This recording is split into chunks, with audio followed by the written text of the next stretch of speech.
Gracias a todos por uniros a nuestra presentación. Yo creo que de todas las presentaciones, esta por lo menos, aquí los que venimos a aprender somos Antonio y yo, porque no siempre tenemos esto de venir aquí, venimos a dar la charla, y bien, recibir la charla y dice, bueno, hemos aprendido algo, pero en nuestro concepto creemos que el conocimiento lo tenéis vosotros. Nosotros tenemos que poner tecnología a solucionar problemas, pero los que tenéis los problemas sois vosotros. Sois los que estáis en el archivo, en el día a día, los que tienen un problema u otro. Con lo cual la presentación vamos a intentar hacerla muy interactiva y como no puedo pagar dinero, porque también esto es administración, pues con los que colaboren, tenemos aquí una cajita de bombones, son muy buenos, no engordan, estos, yo creo que bajos en azúcar. Bajos en azúcar, buenísimos todos, ¿no? Y bueno, vamos a intentar hacerlo un poquito más interactivo. Mi nombre es Jesús Cabañas, soy el responsable de la división de Imaging de Fujitsu en Iberia. Y yo soy Antonio López Fando y trabajo de consultor en una empresa de nueva construcción, podemos decir, que se llama Inetum, que es la heredera de Informática del Corte Inglés. Vale. Entonces, vamos a empezar un poco a ver si nos podéis ayudar con los problemas que nos encontramos habitualmente en el archivo, ¿no? Y entonces, Antonio y yo pensando decimos qué limitaciones o qué problemas nos podemos encontrar a día de hoy con el archivo, con ciertas limitaciones que pueda haber en tiempo y demás. Entonces, yo voy a cambiar bombones por experiencias que apuntalen si estas teorías que tenemos de problemas existen, ¿no? Entonces, unas preguntas, ¿alguno ha rechazado un proyecto? Primero, pero ¿hay algún archivero en la zona? Vale, menos mal, hay archiveros. Que trabaje con archivo, hay otro, ¿vale? Entonces, ¿habéis rechazado algún proyecto por decir, mira, esto es inviable? ¿Alguna vez? Sí, ¿no? ¿No? Sí. Sí, ahí ha aparecido uno. Venga, ya empezamos. Venga, pero nos tienes que contar un poquito. Cualquiera es viable. Por falta de espacio, no puedes asumir la cantidad. Y bueno, pues dejas correr la pelota a ver hasta que el político te ponga medios. O sea, en ese caso, asume más, que tengo esta documentación de la entidad X. Normalmente es, por ejemplo, en nuestro caso fue Administración de Justicia. Digamos que a nivel local no pueden asumir y lo que hacen es trasladarte el problema. El juzgado está saturado y intenta colocarle a la administración local un archivo. Y claro, es que te desborda lo que es la... No es el primero que nos encontramos en este problema del espacio físico. Bueno, mejor se oye para luego. Recuerdo ¿dónde era? Un centro de formación profesional en Barcelona, que resulta que recuperaba toda la información de todos los centros aledaños y eran en un centro normal pasillos y pasillos de documentación. Sí es cierto que, claro, el papel cada vez ocupa más, es un problema. Y bueno, muchas gracias. ¿Alguna solicitud compleja de decir, búscame esto? Y dice, eso no hay forma de encontrarlo. Problemas a la hora de localización de la información, de los documentos. ¿Alguno de vosotros, de nuevo, sois archiveros? ¿Sois archiveros alguno o no? Sí. Vale, hemos empezado con los límites del archivo tradicional. Entonces ponemos una serie de problemas, tanto de físico, tiempo, tecnológicas, pero queríamos refutarlo con alguna experiencia profesional. Yo vale. Por aquí. Tú por aquí, ¿no? Entonces queríamos refutarlo con experiencias que pudierais vosotros haber tenido, ¿no? Y por aquí un compañero, del nombre no me acuerdo, perdón, de José Luis, decía, pues bueno, tema físico, dicen, oye, más espacio porque necesitas esto, dice, no cabe, imposible, ¿vale? Hay más limitaciones, como digo yo, de tiempo o tecnológicas, es decir, necesito esta información en una semana. ¿Alguna vez han pedido y dices, encontrarla inviable? ¿Sí? O sea, ¿realmente ha existido esa solicitud o...? José Luis López, Archivo Municipal de San Fernando, Cádiz. Y sí, claro, hay solicitudes que por causa de pérdida documental o cualquier otro tipo no son posibles ponerla a disposición, ya sea de la propia Administración o del ciudadano. Hemos vivido 3 traslados, o yo he vivido 3 traslados en el edificio consistorial por obra. Uno de los ayuntamientos, quizás de los ayuntamientos más grandes como casa consistorial que existe en España, el ayuntamiento por obra y tal estaba abriéndose y, bueno, las necesidades de reubicar, luego y en febrero del año pasado volvimos al edificio consistorial y, evidentemente, antes había problemas de espacio, problemas de pérdida documental y ha habido veces que sí, incluso cuando piden documentación que no nos corresponde. Por ejemplo, San Fernando tiene mucha documentación. Vamos, la ciudad está vinculada a la Armada y algunas veces nos piden documentación que no es propia del archivo municipal, depende de otra institución, ¿vale? Entonces, a veces no es posible localizarla. O sea que incluso... No, yo sí, salvo que sea 00, no tomo yo esas cosas. 00. Soy de Cádiz y ya empieza la temporada. Ya empieza la temporada de playa y estoy con la operación bikini. ¿Viene de Cádiz también o no? Sí, pero Tampoco. Gracias. Bueno, creo que vamos a pasar de los problemas a la solución. Sí, pues fíjate que también es otro elemento el decir, no sé exactamente lo que tengo, o cuando busco algo soy incapaz de encontrarlo. Eso no penséis que eso pasa solo en la administración pública. Yo conozco una gran entidad bancaria donde tenían por oficina un Excel diciendo las carpetas con documentación que se llevaban. Cuando pidió el juez, oye, necesito la documentación del consentimiento de que sabían que este tipo de producto tenía sus riesgos. A saber, oficina cerrada, el Excel se fue por otro lado, es imposible encontrarlo, ¿no? Y voy a poner otro caso de búsquedas, ¿vale?, que se están dando en la realidad y que le preguntan a archivo y dice, a saber. Hace poco hablaba con gente de subdirección de archivos y decía, ahora, por ejemplo, querían que los trabajos sociales que se hicieron durante el franquismo computaran como horas de la Seguridad Social. ¿Quién busca a esa persona? Busca ese dato. ¿Qué le diría el de archivo? Anda tú, a ver, vamos a encontrarlo. Por ejemplo, el servicio social femenino. El servicio social femenino es verdad que hacían prácticas en el ayuntamiento, pero entiendo que no era el ayuntamiento quien controlaba esos expedientes, sino que lo hacía el antiguo gobierno civil. En muchos casos, esa documentación del antiguo gobierno civil ha pasado a los archivos históricos provinciales como archivo intermedio de la administración, y no es posible encontrar datos del servicio social femenino cuando una ciudadana, en este caso, te pide que busques en los archivos de personal si hay datos sobre ese servicio que prestó en el ayuntamiento. Claro, es una pasada, o sea, incluso esa responsabilidad queda en el archivero, que tiene que asumir el control de eso. Y si se va el archivero, eso es un peso que se tiene que quedar en la espalda para siempre, ¿no? Y yo creo que eso no está bien. Y si planteamos un nuevo archivo, yo creo que este tipo de problemas deberían estar más que resueltos.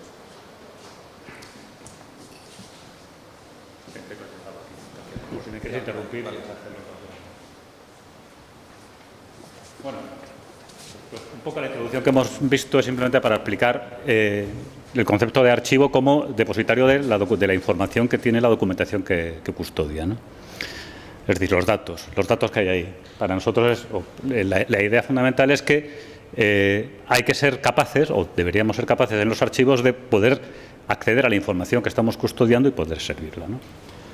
¿Para qué? ¿Para qué sirven los datos en un archivo? Pues ahí hemos puesto algunos ejemplos, ¿no? A los políticos sobre todo, o incluso al propio archivo para la toma de decisiones. Dependiendo de la información que yo tenga y la explotación que le dé, pues a lo mejor sirve para fundamentar decisiones que se puedan tomar, ¿no? Políticas de transparencia, es evidente, para la predicción de problemas, analíticas, explotación comercial, etcétera. En general, toda la información que hay en un archivo tiene alguna utilidad. Lo importante es saber, o lo importante sería saber qué utilidad puede tener para ver qué explotación o qué tratamiento se le da a esa información para ponerla a disposición. Un poco la fotografía que tenéis ahí a la derecha, que es real, no está inventada. Esto es de un archivo que yo visité, ¿no? En el que imaginaos que sois archiveros y os piden el papelito que está abajo del todo. Pues normalmente por vosotros como archivo, yo por lo menos si fuera archivo diría que no encuentro ese documento, sé que esté ahí abajo, pero remover esa pila de papeles que debe pesar 40 kilos o 60 kilos, pues cómo no. Seguro que han visto cosas peores. No, estoy convencido. Pero bueno, la idea fundamental en todo es que es eso. Primero hay que saber qué explotación de la información necesito para darle algún tratamiento en concreto. Esta es un poco igual, las que ya conocéis. ¿Cómo son los archivos actuales? Pues puede haber un modelo muy poco maduro, en el que tengo un poco a la izquierda, en el que tengo bases de datos en Access o incluso hojas Excel como repositorio de mi información. Eso es un dato para nosotros poco maduro. ¿Por qué? Pues porque no tiene, depende también cómo se haga, pero normalmente no tiene la calidad suficiente de la información o la estructuración necesaria para hacer una explotación posterior. Podemos incorporar, hay proyectos, muchísimos, estoy convencido, de digitalización en los que se está incorporando información digitalizada a mi archivo, y esa información digitalizada puede haberse hecho siguiendo estándares o siguiendo, sí, en general, sabiendo qué uso le voy a dar a esa imagen posterior o no. Y luego hay datos, archivos actualmente ya muy maduros o sistemas muy maduros en los que hay toda una relación bastante estrecha entre lo que es el sistema de entrada de información, es decir, el registro, la parte de trámite y la parte de archivo, en el que los datos, en muchos casos, ya viajan automáticamente de un sistema al otro, ¿no? Entonces, evidentemente, el archivo al final se tiene que fiar un poco de la información que está recibiendo de los sistemas tramitadores. Entonces, tenemos una entrada manual o una entrada automática, siempre de información, que es lo que queremos tratar al final. Fijaros que aquí hay un cambio muy sustancial. El foco pasa de estar en el documento, ¿vale? Yo como archivero digo, ¿dónde está este documento? Mi gran valor es decir, localizar ese documento, que no me pase, como decía, que dice, oye, me piden esto y a veces ni siquiera lo tengo yo y a veces él está ahí y no sé dónde está, ¿vale? Al dato, porque si hay un sitio donde están todos los datos, es en los documentos. En los documentos están cosas que antes ni se nos ocurría que pensaran, ¿no? Pues un archivo judicial dicen, venga, va, todo lo que exista de, pues yo qué sé, de pedrastría en la iglesia, ¿vale? Gente que sean sacerdotes, y buscar la información y no está en la herramienta de tramitación. ¿Dónde está? Tienes que bajar al documento. Pero no el documento, es el dato contenido en el documento. Es ahí donde está el gran cambio. Pasamos del documento, ¿dónde está el documento?, a ser capaz de encontrar el dato para ser capaz de traer la información. Y en el contexto actual nos encontramos con una serie de herramientas que nos van a convertir en superarchiveros, ¿no? Yo antes ponía el símil con un agricultor, ¿no? Un agricultor está trabajando la tierra, un jornalero con su azadón, y de repente le dicen, oye, te voy a traer esta herramienta, un tractor. El primero el tío se acojona, dice, ostras, digo, yo con esto, con esta herramienta a mí me van a echar. Digo, pero nada más que eso. En el momento en que le explican cómo funciona, de repente ve que con el tractor, este señor podía trabajar en un día lo que antes trabajaba en semanas, que tiene mucha más funcionalidad.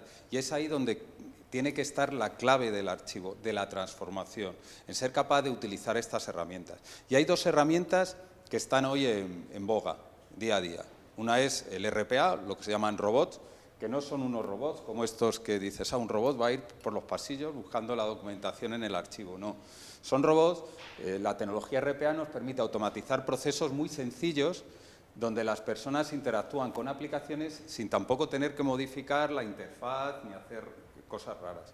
Se utilizan pues, en tareas muy sencillas que tengas que hacer 50 o 60 veces al día, en copiar a lo mejor datos de un Excel a ponerlos en una aplicación, en coger y sacar de un email a lo mejor determinados archivos para archivarlos de forma electrónica, si tienes que hacer a lo mejor la custodia digital, o procesos muy repetitivos que pueda haber en la lógica de negocio. Esta es una de las grandes herramientas. Este es uno de los primeros tractores que vamos a poner en nuestro campo de datos. La siguiente herramienta tiene que ver con la inteligencia artificial y las tecnologías de proceso automático del lenguaje. ¿Sabéis todos lo que es un OCR? Va con premio. ¿Alguno no? ¿Todos entendemos lo que es un OCR? ¿Vale? Luego he estado en alguna conferencia y el término OCR es algo como muy difuso. Se ha convertido en algo que las imágenes pues lo convierte en datos o algo así, ¿no? El OCR es una tecnología que lo que me permite es analizar unos grafos y convertirlo en un texto. Por ejemplo, si tengo un contrato de compra-venta, el OCR podría encontrar un número que es el 512, que lógicamente debería ser un DNI, pero él lo que hace es lo transcribe a esa cadena de caracteres. Eso es lo que hace un OCR, convertir la imagen en texto. Esto tiene muchas ventajas. Yo puedo buscar esa cadena de caracteres. Si en algún momento pone borrego, pues yo cuando le paso el OCR, transcribe borrego y cuando yo voy al buscador, busco borrego y me encuentra el documento donde pone borrego. Hasta ahí todo bien. ¿Qué nos permite la tecnología de procesamiento del lenguaje natural? Nos permite ir una escala a más. Nos permite que en este contrato de compraventa no solamente sea capaz de decir que eso es un DNI, no solamente una cadena de caracteres, sino que este señor es un comprador de una casa y nos permite identificar entidades y relaciones. Fijaros la potencia que puede tener esto en un archivo. De repente los documentos que están separados en una alacena empiezan a hablar unos entre otros, porque se pueden establecer relaciones entre un documento y otro, que a priori no tendrían por qué tener. Esto es precisamente lo que nos puede permitir analizar grandes bases documentales de forma casi automática y encontrar información que a veces no sabíamos ni siquiera que existía. Esto es la otra herramienta, el otro tractor del que hablamos. En lugar de tener un azadón, ahora puedo tener uno que me permite automatizar procesos y otro que me permite entender documentos. Bien. Entonces, con todo esto, un poco el modelo de archivo, el modelo de gestión documental que nosotros proponemos es un poco más complejo de lo que habitualmente es, ¿no? O sea, lo que intentamos aquí es darle un poco de prioridad o de preferencia al dato, como hemos dicho antes. ¿Cómo conseguimos tratar esa información que nos viene en mi sistema, ¿no? Hemos tratado de pintar un poco a la izquierda las tres fuentes distintas de información que puede llegar a un archivo, que hemos llamado de forma un poco aleatoria fuentes históricas, fuentes modernas y fuentes actuales. Fuentes históricas es documentación generada, pues, documentación de alto valor histórico, normalmente manuscrita, ya la última quizá mecanografiada, pero es fuente que nunca tuvo un soporte electrónico como tal, ¿no? Normalmente es el negocio de los archivos históricos, ¿no? Fuentes modernas es ya documentación que o bien es más actual y que bien no tuvo un soporte electrónico en ningún momento, lo hemos representado como ya algo mecanografiado, o a lo mejor incluso un Word en su momento que se imprimió y el Word se ha perdido, pero hay también documentación que sí que ha tenido, que nació electrónica, pero quizás sin los estándares o sin los tratamientos actuales, ¿no? De firma, etcétera, ¿no? Creo que incluso ausencia de metadatos. Y por último, las fuentes ya más actuales y futuro cercano, que son ya los documentos nacidos electrónicos, con su tratamiento, con sus metadatos, y posiblemente con su firma electrónica, etcétera, y que ya no tienen un soporte papel, ¿no? Entonces, esa información va a ir al archivo. Una está llegando y otra posiblemente llegará en el futuro, ¿no? Y el archivo tiene que lidiar con toda esa información, ¿no? Que para nosotros, ¿qué es importante en el archivo? En el archivo le da contexto a esa información, conserva ese contexto. Es decir, cómo se produjo esa documentación, quién la produjo, son datos muy importantes. Porque luego, en el momento de dar el acceso, es algo que le da carta de naturaleza al documento, ¿no? Y también, y aquí está un poco la novedad, o lo que queremos hacer foco ahora es qué tratamiento se le puede dar a la información no es la información que me viene, sino la información que extraigo del documento SCR o esa información textual que ya viene en mis documentos electrónicos, qué tratamiento le puedo dar de inteligencia artificial, de análisis semántico de la información para, de alguna manera, poder explotarla en el futuro, ponerla a disposición, que hemos dicho en su momento, ¿no? Ahí hemos hablado, pues, un procesador de datos, inteligencia artificial, análisis semántico. Y una cosa importante, una cosa también que los archivos tienen que cuidar mucho, ¿no? El nivel de acceso a la información. O Yo le he llamado censura de la información, me gusta más, quizás soy más burro, hablan de ofuscado, hablan de anonimización, en realidad es censura, es extraer parte de la información y no ponerla al público, ¿no? De tal manera que mi herramienta de archivo, además de darme toda la parte de gestión del archivo como tal, de dar búsquedas, etcétera, tiene que ser capaz de procesar la información que tiene para ponerla, de alguna manera, poder explotarla en su momento. ¿Quién la va a querer explotar? Pues los de siempre, los clientes habituales de un archivo, ¿no? Los interesados, los investigadores, los productores de la información, requerimientos legales, y luego explotación de la información, que quizás es un poco la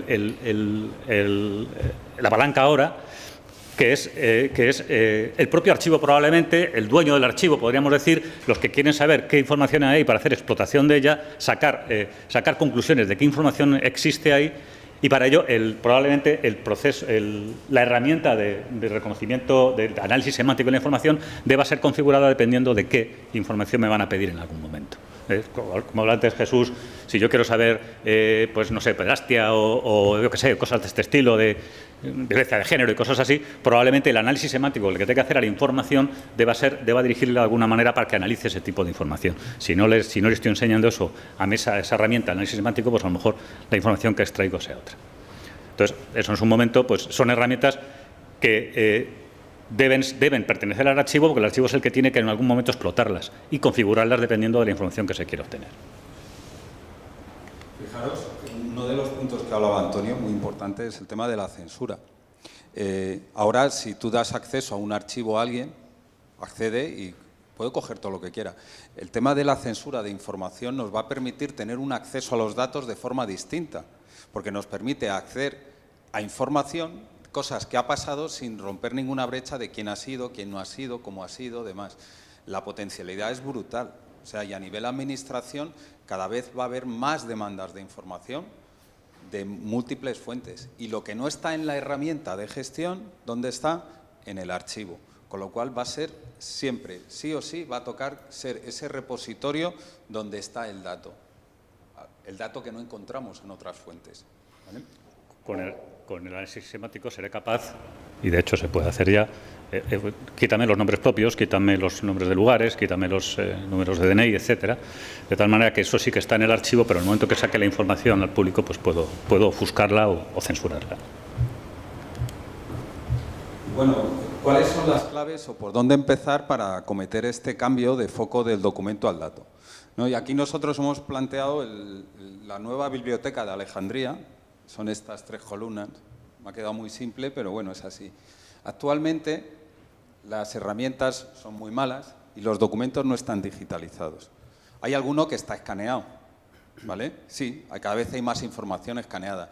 Pero no confundáis que está escaneado con estar digitalizado. Estar escaneado, básicamente, yo tengo un archivo digital, en algún punto. Si recordáis la pila de papel que había mostrado Antonio, es cambiar esa pila de papel por una pila de archivos. Es más peligrosa todavía, porque con un control-C, control-V, donde había 1000 archivos, ahora tienes 2000. Y puedes tener 4000, sin tampoco tener constancia de lo que hay dentro. Eso es lo que nos encontramos, con lo cual, estas personas, que cada vez son menos, porque los recursos en archivos son menos, tienen que ser la base de este nuevo archivo. Esto o se los carga o se cae el tejado. La única solución pasa por trabajar estos 3 pilares de forma consolidada, de forma homogénea. Las personas gestionando el cambio, hablar con el agricultor, decir, explicarle que el tractor es para que haga más, con menos esfuerzo, que no es para quitarle el trabajo. Documentos digitalizados, acordaros, digitalizados, no escaneados. Un documento escaneado puede ser esta factura que tengo aquí, ¿vale? Si esta factura yo no sé lo que contiene, yo no puedo decir que está digitalizado. Si yo tengo un archivo con texto libre de lo que sea, digitalizarlo sería coger el archivo. Escanearlo sería convertirlo en un archivo. Digitalizarlo sería reconocer todo el texto, ya con el OCR, para que luego los buscadores lo encuentren y que yo pueda hacer análisis semántico y que pueda automatizar. Eso es la base. Con lo cual, si alguno está dedicándose a escanear, que pare, que piense y que se dedique a digitalizar. Porque los ladrillos del escaneado no van a ser tan buenos como los ladrillos digitalizados. Y luego las herramientas. Sí, ¿no? Sí, sí, sí. Te toca. Aquí quería contar, pero vamos, yo creo que ya, sobre todo por el tiempo, un poco igual. ¿Por qué tenemos tanta montaña de datos, no tanta montaña de información? En general, pues hemos visto antes algo muy parecido, ¿no? Toda la información que me viene y que al final me vendrá estructurada o no estructurada, ¿no? Y al final, con la información estructurada, esos metadatos que me vienen más o menos heredados de la tramitación, sí que puedo hacer algún tipo de explotación, pero hay muchísima información no estructurada, que es la que obtengo de esos OCR, de esa información que viene del propio documento electrónico, al que hay que darle algún tipo de estructura, un análisis semántico en general para poder accederla, ¿no? Y entonces lo que hay que gestionar, o el problema importante, es una vez que tengo acceso a toda esa información, a todos esos datos, gestionar el acceso, que eso para el archivo que es muy importante, ¿no?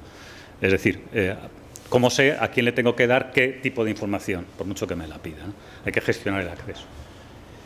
Para ello hay que censurar la información sensible, hay que limitar el acceso en función de perfiles de usuario y tal. Y esto, en principio, solo es posible si consigo saber exactamente qué es lo que tengo y cómo lo tengo. Y con análisis semántico. Si tengo que censurar nombres propios, o tengo que censurar enfermedades, o tengo que censurar orientaciones religiosas o cosas de ese estilo, he de saber que esa palabra que ha reconocido mi OCR es una religión o es un nombre propio, etcétera. Es ser capaz de controlar el acceso. Y que hay cierta información que, por mucho que el sistema me diga que es pública, porque ya es pública, hay otros condicionantes que me van a obligar a no hacerla pública o a censurarla en ese caso, ¿no? Con un análisis semántico.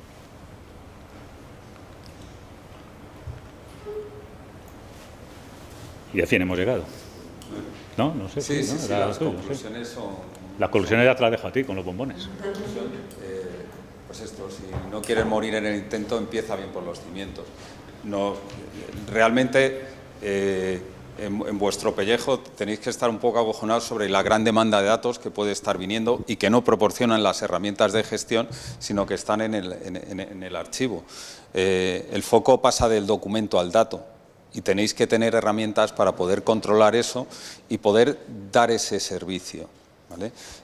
Luchar por esas herramientas, luchar por esos presupuestos que os permitan transformar el archivo en algo que permita dar soporte a las demandas. Cambiar los centros de reprografía por oficinas de digitalización, porque esas oficinas de reprografía antes eran 3 juegos de esto y esas tienen que cambiar a de este expediente necesito saber quiénes son los intervinientes, qué ha pasado con ellos y demás. Ese es el gran cambio, con lo cual nos tenemos que estar preparando y quizás sea el momento en que de repente el archivo coja el valor que debería estar, porque si no, no va a haber datos y los datos están en el archivo. Muchas veces el problema puede ser en un archivo que si no es capaz de manejar esos datos, pues alguien los va a manejar por él, ¿no? Es decir, a lo mejor a veces ni siquiera te van a llegar porque hay gente que sí que te lo va a manejar, ¿no? Eso es peligroso. Y yo quiero decir, ya que veo aquí mis amigos de Transcriptorium, decir que el OCR, que normalmente está pensado para documentación actual o documentación con una fuente de datos muy determinada, también existen herramientas que nos permiten reconocer carácter manuscrito. Y hay proyectos en marcha. El Ministerio de Cultura ha sacado unos pliegos que se empezará a ejecutar, creo que en septiembre, si no me equivoco, en el que también ya hay posibilidades, que evidentemente hay que evolucionar más, pero que también nos permiten sacar información electrónica, podríamos decir, de documentación manuscrita, ¿no? Y se podrá explotar en el futuro también. ¿Y preguntas? ¿Preguntas, ruegos? Quien pregunte del bombón también. También hay pulpos, no sé dónde, ¿eh? Pero no de los que se comen, ¿eh? Bueno, ¿cómo lo veis? ¿Va a haber cambio, herramientas, muchos datos? ¿Hay mucha incertidumbre, pensáis, o no? Con esto de las nuevas normativas. ¿Qué es lo que más miedo os da? ¿Lo del cegado de los datos? ¿Que salga un dato que no pudiera ser? ¿Dónde veis el gran problema de la transformación? Herramientas, el volumen. El mayor peligro que creo es que te dejes datos en los documentos El mayor peligro que veo es que te dejes datos en los documentos sin extraer. Si lo haces de forma automatizada, es el peligro que veo, de momento. No sé hasta qué punto. Eso es lo que te decía antes. Si sabes qué es lo que quieres buscar, entrenas tu herramienta de análisis semántico para extraer esa información. Por eso digo, no es una cosa que te dejes, es simplemente que tú tienes que... Y por eso el archivero es muy importante, o el dueño de la información. Saber entrenar tu herramienta para extraer esa información. Claro. Lo bueno que tiene es que es dinámico. En cualquier momento puedes reprogramar tu herramienta de reconocimiento, de análisis, para extraer más información. O sea, es lo bueno que tiene esto. Porque el bruto lo tengo, los ladrillos están, simplemente que a lo mejor los tengo que dar una vuelta dependiendo de la información que me venga, ¿no? Por eso comentaba también Jesús al principio, es qué preguntas te están haciendo, qué búsquedas te están haciendo, porque eso, si lo tienes muy claro, pues ya podrás dar un servicio que a lo mejor luego hay que evolucionarlo. ¿Y hay mucha experiencia de esto? Es decir, ¿tenéis ya casos de éxito en los que hayáis extraído mucha información? Hay proyectos, sí. Sí, hay bastantes. O sea, podríamos poner muchísimos ejemplos de lo que te puede hacer el NPL en este. Una parte muy importante, y perdonad que me reitere, es la parte de la transcripción. Si es tema manuscrito y a lo mejor se puede hacer, tenemos tecnología, ¿vale? Ahí me remito al Fondo Sur. Pero luego con el tema del OCR, documentos estándar, muy importante, cuanto antes la hagáis mejor. Es decir, no cualquier imagen es muy buena para hacer el OCR. Si lo puedes hacer en el momento en que recibes el documento, en el momento de captura, mayor va a ser la calidad y con lo cual la probabilidad de que se te escape algo es mucho menos, ¿vale? Pero una vez que está eso, las herramientas sí me permiten, por ejemplo, en documentos notariales, una escritura, nota simple que hay que leérsela, a lo mejor 200 hojas para extraer el interventor, qué poderes, qué tipo de poderes, pues con un ratio de a lo mejor el 80% de los campos se pueden leer perfectamente. Hay casos de éxito en aseguradoras, por ejemplo, detección de fraudes. Tú analizas la información que te llega, los papeles que te llegan de partes de siniestros, etcétera, y ellos ya saben qué giros idiomáticos o qué construcciones semánticas son sospechosas de ser fraude, ¿no? Y eso se revierte muchísimo en dinero en las aseguradoras. De eso hay muchos casos de éxito. Entiendo de lo que estáis hablando, no es de extraer los datos para eliminar el documento. No. Nada que ver. No. O sea, de hecho, lo que haces es darle vida, porque tienes cosas que ni siquiera sabías que tenías. Un ejemplo, y luego ahora en el café nos podemos seguir hablando. Imaginaros que yo cojo del archivo de San Fernando y digo, sácame recetas de cocina. Si te pregunto, oye, quiero recetas de cocina, ¿dónde busco? Te va a decir, ¿estás loco? Dice, ¿qué te has tomado? Imposible. Pero con las tecnologías, si yo entreno al sistema para identificar qué es una receta, yo puedo perfectamente decir, pumba, y te dice, están estos documentos. Y ya cuando vas y dices, oye, en este documento hay recetas de cocina, son estas, tú ya puedes acceder al documento. ¿Me entiendo? El cambio es tan brutal que a veces no nos entra en la cabeza el valor que puede tener. Pero créeme que esto es imparable. No te creo, soy informático. Que soy informático, te creo totalmente. Sé las posibilidades que hay, pero eso, a mí lo que me falta es constatar que haya experiencia ya, que eso se esté haciendo, que se esté haciendo con éxito. Sí, las hay. Donde hay dinero, te lo juro que hay. Sí. Aseguradoras las hay. Ahora, sí. Seguridad también. Hay proyectos con el Zaina, me parece en concreto también, de extracción de información. Sí que hay ya muchos de ellos. Muchas gracias.